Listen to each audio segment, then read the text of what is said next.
Hello friends, Manisha મસાલા મેજિકમાં આપનું સ્વાગત છે। આજે તમારી સાથે કાચી કેરીના શાકની રેસિપી શેર કરીશ, જેનો ટેસ્ટ ખાટો મીઠો તેમજ ચટાકેદાર લાગે છે।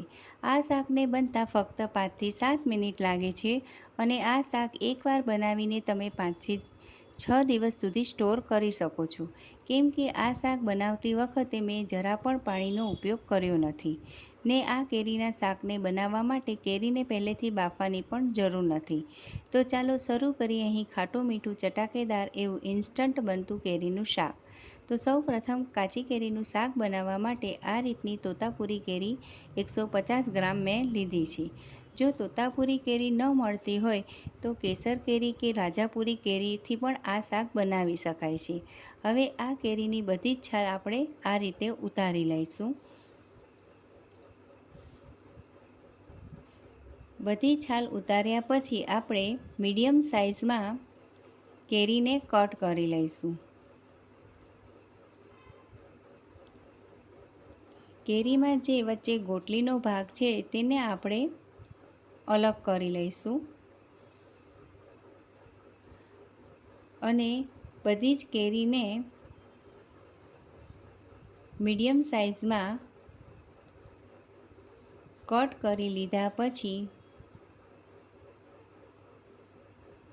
મેં અહીં 100 ગ્રામ જેટલો ગોળ, લાલ મરચું, મીઠું, 2 થી 3 નંગ લવિંગ, આખા ધાણા અને 1 સૂકા લાલ મરચાંનો ઉપયોગ કર્યો છે। હવે એક પેનમાં 3 ચમચી જેટલું તેલ ઉમેરી લઈશું। તેલ ગરમ થાય એટલે તેમાં થોડી રાઈ, થોડું જીરું ઉમેરીને આખા સૂકા ધાણા, લવિંગ અને 1 સૂકા મરચાંનો ટુકડો ઉમેરીને તરત જ ઝીણી સુધારેલી કાચી કેરી ઉમેરીને એકવાર આપણે બધું બરાબર મિક્સ કરી લઈશું। બધું મિક્સ થઈ જાય એટલે અહીં ઢાંકણ ઢાંકીને 3 મિનિટ સુધી શાકને ચડવા દઈશું। 3 મિનિટ પછી એકવાર ફરીથી આપણે મિક્સ કરીને તેમાં 100 ગ્રામ જેટલો ગોળ ઉમેરી લઈશું।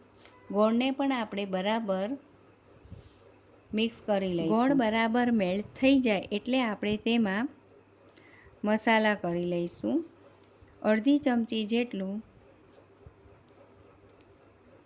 લાલ મરચું પાવડર, અડધી ચમચીથી પણ ઓછું ધાણા જીરું પાવડર,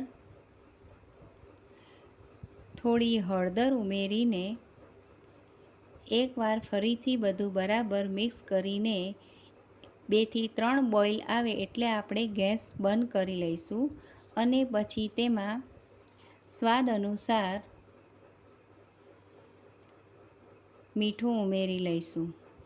અહીં એ વાતની ખાસ ધ્યાન રાખવાનું કે ગેસ બંધ કરીને પછી જ મીઠું ઉમેરવાનું, જેથી આપણો જે આ શાકનો એકદમ આવો સરસ રસો થયો છે તે પાતળો નહીં થાય। તો હવે એકદમ ખાટું મીઠું અને ચટપટું એવું કેરીનું શાક બનીને એકદમ તૈયાર છે।